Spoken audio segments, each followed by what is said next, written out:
આધાર card માટે અરજદારોને ધરમના ધક્કા. એજન્સીનો contract પૂર્ણ થઈ ગયો હોવા છતાં ભારે હાલાકી અને મનપાની ઢીલી કામગીરીના કારણે લોકોને ધક્કા ખાવા પડે છે. 21 જુલાઈએ કોન્ટ્રાક્ટ પૂરો થવા છતાં કોઈ વ્યવસ્થા ન કરાતા હાલાકી પડી રહી છે. લોકો આધાર કાર્ડની કામગીરી માટે ઝોન ઓફિસ જાય છે અને જ્યાં પણ ધક્કા ખાવા પડે છે. ધક્કા ખાઈ છે, કઈ મેળ પડતો નથી. પેલા પાટિયા આપણે ટ્રાય કરી તો ત્યાં આ બધું વેરિફિકેશન થઈ ગયું. એસએમસી ના માણસો ઘરે તપાસ કરી ગયા. પાછો કાલે ધોવરે 2 દિવસ પહેલા તો રિજેક્ટમાં મેસેજ આવી ગયો કે હવે અહીંયા નહીં નીકળે તમારો આધાર કાર્ડ, તમે એક કામ કરો ઝોન ઓફિસે જ આવી ગયા. તો હું ઝોન ઓફિસે અહીંયા આવ્યો પહેલા. તો અહીંયા આવ્યો તો કે સાહેબ મિટિંગમાં છે કે તમે કાલે આવજો કે. પછી હું સરથાણા જગાત નાખી ગયો. સરથાણા જગાત નાખી ગયો તેને આખું આધાર કાર્ડ સેન્ટર જ બંધ. કે અમારો કોન્ટ્રાક્ટ જ પૂરો થઈ ગયો છે કે આ કોઈ શેર નહીં સાહેબ કે તમે તિકમનગર વાળા ઓફિસે જાઓ. સુરતમાં એબીવીપી દ્વારા એમટીબી આર્ટ્સ કોલેજમાં વિરોધ કરવામાં આવ્યો, જે મામલે હવે ગાજ પડી છે. કોલેજના ક્લાર્ક સહિત એબીવીપીના 8 કાર્યકરો વિરુદ્ધ પોલીસ ફરિયાદની માંગ ઉઠી છે. એમટીબી આર્ટ્સ કોલેજના ઇન્ચાર્જ પ્રિન્સિપાલ રુદ્રેશ વ્યાસ દ્વારા ઉમરા પોલીસ મથકમાં લેખિતમાં અરજી કરવામાં આવી અને 8 થી 9 કલાક સુધી ગોંધીને સરકારી કામમાં રૂકાવટ કરી. પીવાનું પાણી પણ નહીં પીવા દેવાયું, દવા પણ ન લેવા દેવામાં આવી. પ્રિન્સિપાલ દ્વારા અરજીમાં એબીવીપીના કાર્યકરો સામે ગંભીર આરોપ લગાવવામાં આવ્યા છે. આ ઉપરાંત અભદ્ર વાણીવિલાસ પણ કર્યો હોવાનો આક્ષેપ છે. એમટીબી આર્ટ્સ કોલેજ દ્વારા 135 ખાલી સીટ સામે 8000 ઓફર લેટર વિદ્યાર્થીઓને મોકલી આપ્યા હતા અને વિદ્યાર્થીઓ મોટી સંખ્યામાં કોલેજ પહોંચ્યા હતા. હોબાળો કર્યો હતો ને જે બાદ એબીવીપીના કાર્યકરોએ ઇન્ચાર્જ પ્રિન્સિપાલની ઓફિસમાં ધસી આવી વિરોધ નોંધાવ્યો. ઇન્ચાર્જ પ્રિન્સિપાલ રુદ્રેશ વ્યાસને કોલેજમાંથી હટાવી દેવામાં આવ્યા. સાહેબ વિરુદ્ધમાં બહુ જ અભદ્ર ભાષાનો પ્રયોગ કરી અને જે એમના વિરુદ્ધમાં ષડયંત્ર યોજ્યું હોય તે બાબતનો આ આખું આંદોલન હતું. એ માટે લાગતા વળગતા વિદ્યાર્થી કાર્યકર્તાઓ તથા એમટીબી આર્ટ્સ કોલેજના ક્લાર્ક રાણા વિરુદ્ધ અરજી આપવામાં આવી છે અને હવે એમાં ફરિયાદ થાય એના માટેની તજવીજ હાથ ધરવામાં આવી. અમરેલીના રાજુલાના પીપાવાવ પોર્ટ દ્વારા મહીપરી યોજનાની પાઇપલાઇનમાં મીટર મૂકવાની હિલચાલ સામે વિરોધના સૂર ઉઠ્યા છે. પીપાવાવ પોર્ટ સામે સૂત્રોચ્ચાર સાથે મહિલાઓ સહિત સ્થાનિકોએ વિરોધ કર્યો. સ્થાનિક લોકોના સમર્થનમાં ધારાસભ્ય હીરા સોલંકી સહિત નેતાઓ પહોંચ્યા. દેવપરા, ભેરાઈ, રામપરા સહિતના લોકોએ રજૂઆત કરી. આમ પાછા કંપનીની જવાબદારીમાં આવે છે. આ કંપનીએ આ ગામ દત્તક લીધેલા છે, એની પહેલા પ્રાયોરિટી આપે છે, બનતી હોય છે. તો છતાં પણ એના જોરે આવા ઘણા બધા પ્રશ્નો મારા સમક્ષ રજૂ થયા છે ને આજે તો આવેદનપત્ર ગામ ભેરાઈ અને રામપરા ગામે આપી છે. સંપૂર્ણપણે સરકાર એમની સાથે છે.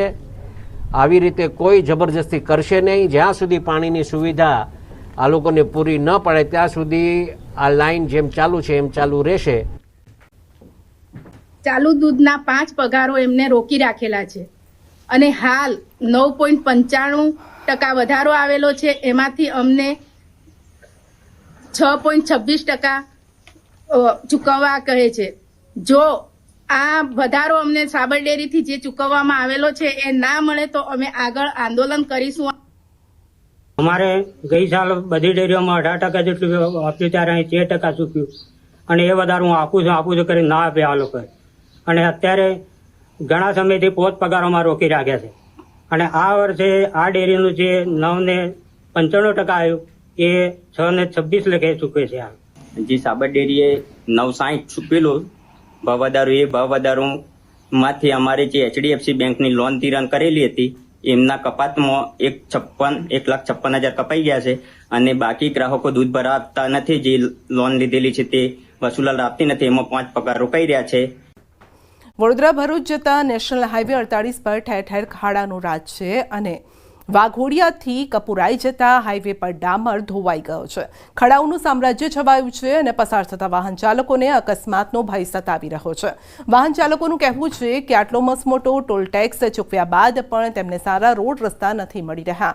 રોડ પર ખાડા હોવાના કારણે લાંબો ટ્રાફિક જામ રહે છે અને જેથી લોકોમાં રોષ પણ છે.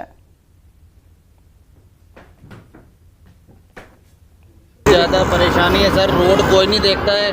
अभी फर्स्ट लाइन वैसे पास लेंगे, आगे जाके पुलिस वाले खड़े होंगे फर्स्ट लाइन का चालान करने के लिए कि 5,000 का चालान करेंगे, ये करेंगे। ये गाड़ी को कितना नुकसान होगा ऐसे हाईवे से? बहुत ज़्यादा नुकसान होता है। હું આ રોડ પર રોજે જાઉં છું, પણ આ જે આ ખાડા છે તે રેગ્યુલરલી આ વરસાદને લીધે થઈ જતા હોય તો મેન્ટેનન્સ જે જોઈએ તે થતું નથી. એટલે ટેક્સ આટલો ભરીએ છીએ, ટોલ ટેક્સ ભરીએ છીએ, પણ જે સુવિધા રોડની જે જોઈએ આના લીધે આમ ચાલો હું તો 4 વ્હીલ પર જાઉં છું, પણ આ લોડિંગ ગાડીઓ જે જાય છે એ લોડિંગ ગાડીઓ તમે વિચારો એ લોકોને કેટલો ડેમેજ થતો હશે. ખાડા એમને નહીં દેખાત સરકારને, પ્રજા કેટલી હેરાન છે. ખાલી ગુજરાતમાં વાતો જ છે. હવે ખરેખર ગુજરાતની પણ જનતાએ જાગવું જોઈએ આ ખાડા જોઈને. ઘણી બધી મુશ્કેલી છે. એનું કારણ શું છે? મોસ્ટ તો જે ટ્રાફિક જામ થાય છે ને એમાં 2 કલાક અટવાઈ જવાય છે. સાહેબ સૌથી વધારે નુકસાની એવી છે કે જાંબુઆથી લઈને ઠેક દુમાડ ચોકડી સુધીના આ જ પોઝિશન છે. અમે દિલ્હીમાં દિવસમાં 2 વાર અહીંથી જઈએ છીએ પણ હેરાન થઈએ જ છે. ટ્રાફિકમાં ફસાય એટલે ગયા. હાઈવે ઓથોરિટી અને વહીવટી તંત્રને માત્ર ને માત્ર વાહન ચાલકો પાસેથી ટોલ ટેક્સના પૈસા વસૂલવામાં જ રસ હોય તેમ લાગી રહ્યું છે. કારણ કે સામાન્ય રીતે આપણે ચોમાસામાં જોઈએ છીએ કે રસ્તા પર ખાડા પડતા હોય છે, પરંતુ આ દ્રશ્યો તમે જે જોઈ રહ્યા છો તે હાઈવેના દ્રશ્યો છે. અને અહીંયા જોઈ શકાય છે કે હાઈવે પર ખાડાઓનું સામ્રાજ્ય છે, જેના કારણે જે બારદારી વાહન ચાલકો છે તેઓ હેરાન પરેશાન થઈ ગયા છે. અમે કેટલાક જે વાહન ચાલકો છે તેમની સાથે વાત કરી, ટ્રક ચાલકો સાથે વાત કરી, તો તમામ લોકો એક જ વાત કહી રહ્યા છે કે તંત્રને માત્ર ટોલ ટેક્સ ઉઘરાવવામાં રસ છે. છેલ્લા 4-6 મહિના જેટલો સમય વીતી ગયો, પરંતુ આ જે હાઈવે છે તેનું સમારકામ કરવામાં આવ્યું નથી. એના કારણે જે વાહનો છે તેમને નુકસાન તો થાય છે જ, પરંતુ જે વાહન ચાલકો છે તેમને અકસ્માતનો ભય પણ સતાવી રહ્યો છે. અને હાઈવે પર જ્યારે કિલોમીટરો સુધી, લગભગ 5-7 કિલોમીટર સુધી ટ્રાફિક જામ થાય છે, ત્યારે જે સ્થાનિક લોકો પરેશાન થાય છે અને સાથે સાથે હાઈવે પર અટવાયેલા જે વાહન ચાલકો છે તેમને પણ પરેશાનીનો સામનો કરવો પડી રહ્યો છે. વરસાદે ઠેર ઠેર પાણી કરી દીધું છે. ડીસાના દામા, વરણ, જેનાલ, લક્ષ્મીપુરા, પેશડાલ સહિતના ગામોમાં પાણી ભરાયા છે અને 3 દિવસ પહેલા પડેલા વરસાદના કારણે પાણી હજુ પણ ઓસર્યા નથી. જેનાલ ગામે હજુ પણ ખેતરમાં કેડસામાં પાણી છે અને જેનાલ ગામથી નાણી ગામને જોડતો જે માર્ગ છે તે રેલવે અંડરપાસમાં ગળાડૂબ પાણી છે, જેનો હજુ પણ નિકાલ નથી થયો અને જેના કારણે નાણી જેનાલ ગામ વચ્ચેનો સંપર્ક તૂટી ગયો છે. આ નાળાની એક તરફ જેનાલ ગામ આવેલું છે, બીજી તરફ દેવસરી, સોલંકીવાસ પ્રાથમિક શાળા, નાણી ગામને જોડતો રસ્તો છે. ગરનાળામાં પાણી ભરાઈ જતા લોકો એક તરફ પોતાનું વાહન મૂકી રેલવે ટ્રેક ક્રોસ કરી બીજી તરફ જવા મજબૂર છે, તો દેવસરી ગામના લોકો ચાલીને જવા માટે મજબૂર છે. મુશ્કેલી તો ફૂલ, દૂધ બીજું ભરવા આવું તો તકલીફ પડે છે. નાળા રેલ ઉપર થઈને આવતા રહે, સાધન કોઈ ચાલતું નહીં. કેટલા દિવસથી ભરાયેલું? 15 દિવસથી ખૂબ તકલીફ પડે છે. દેવશ્રી જવા માટે ખૂબ તકલીફ પડે. અમારે નાળો ભરાઈ ગયેલો છે એટલે રેલવે સ્ટેશનથી હેડે ને તો જવરા ને કે જવરા એવું નથી. અત્યારે કઈ રીતે પસાર થવું અહીંયા? અત્યારે હા, ગાડી આવતી હોય તો બીક રે, ડર રે, ગમે કરે તો જગ્યાએથી અમારે નીકળવું પડે. જવાની તકલીફ ખૂબ પાણી ઉપર થઈને રેલવેમાંથી હેડવું પડે. નાળો ભરાઈને 15 દિવસથી પડ્યો છે. હેડ 500 કિલોમીટર હેડીને આવે, સવારના હેડે હજી હેડ. હા, એટલે તકલીફ ખૂબ છે. ઉપરથી કરીને કોક કૌશલ તો સારી વાત.